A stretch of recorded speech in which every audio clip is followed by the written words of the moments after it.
Saya bicara soal politik etis.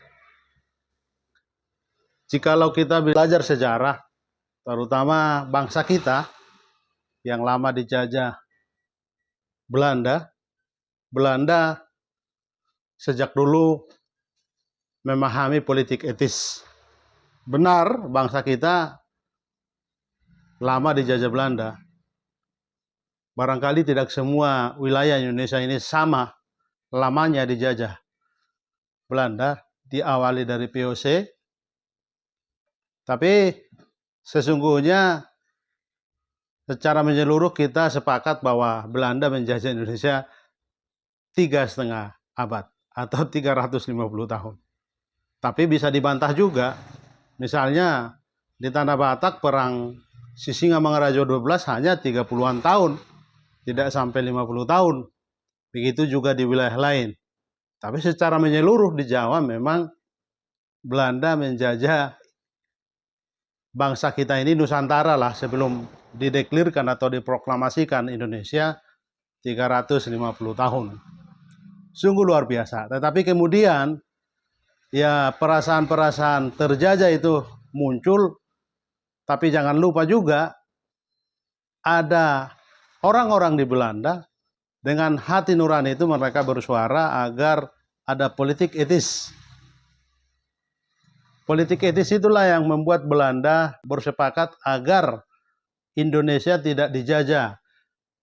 Hartanya diambil, dikeruk, tetapi manusianya tidak dimanusiawikannya. Maka timbullah politik etis. Dibangunlah sekolah di mana-mana. Jadi itu tanggung jawab moral politik yang punya etika. Mereka menyadari kalau anak-anak bangsa Indonesia makin dicerdaskan, sudah pasti tidak mau dijajah dan akan melawan. Itu konsekuensi orang tercerahkan, terpelajar. Jadi jangan lupa yang mengawali pendidikan kita itu adalah Belanda. Mereka membuka ruang, kesempatan untuk orang-orang anak muda yang mau bersekolah, mau dididik dan sekolah, dan mereka kemudian nanti juga sampai ke Belanda belajar. Sebutlah Muhammad Hatta dan teman-temannya. Justru di Belanda mereka membangun satu koloni semangat anak muda, mahasiswa untuk menyuarakan kemerdekaan. Bayangkan di Belanda mereka sekolah dan Belanda yang menjajah mereka, dan mereka juga berani dan tidak takut karena pendidikan itu. Mereka dicerahkan. Sebenarnya saya bicara soal politik etis, saya tidak memuji-muji Belanda, saya hanya belajar dari politik etis yang selalu didengungkan oleh Belanda. Di beberapa waktu lalu, ada satu yang menarik dalam keteladanan yang dibuat sosok dari Perdana Menteri Belanda, namanya Mark Rutte. Dia Perdana Menteri yang sudah 14 tahun menjabat, dan setelah menjabat, dia meninggalkan istana. Yang menarik dan luluh hati saya ingin berkomentar dan membuat konten ini, ketika dia sudah selesai menjabat, dia tidak lagi Perdana Menteri setara presiden, dia meninggalkan istana itu dengan naik sepeda, tidak dikawal siapapun. Sukses.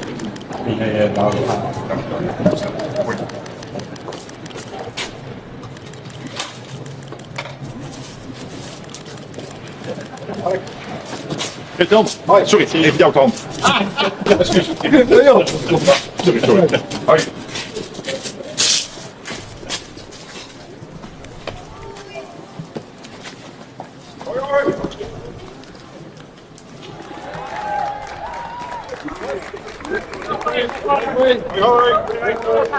Ziens allemaal. Hoi hoi. Dia sadar dia kembali menjadi manusia biasa, tidak menjadi orang istimewa, tidak memakai karpet merah setelah dia tidak presiden. Ini sesuatu keteladanan politik etis yang sejak dulu mereka sudah tahu dan ingatkan diri mereka. Ya tentu tidak semua orang-orang Belanda sehebat, sehati dengan Mark Rutte itu.